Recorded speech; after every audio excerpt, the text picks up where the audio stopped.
Guys, এই দেখো আমাদের জলের কারখানা। দেখো কত বোতল এদিকে রেখে দিয়েছে। এই দেখো, আর এই দেখো মেশিনটা দেখো কীভাবে বোতল তৈরি হয় আর কীভাবে জল ভরে একবারে। এই দেখো, এই দেখো মেশিন।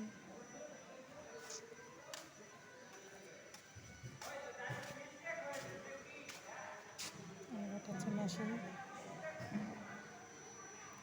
জল বোতলগুলো তৈরি হয়েছে একবারে সিল হয়ে আসবে।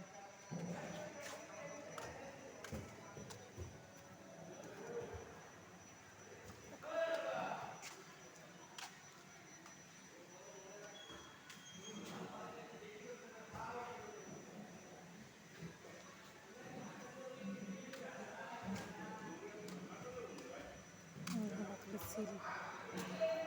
তো বন্ধুরা, ভালো লাগলে একটা লাইক, একটা কমেন্ট, শেয়ার প্লিজ।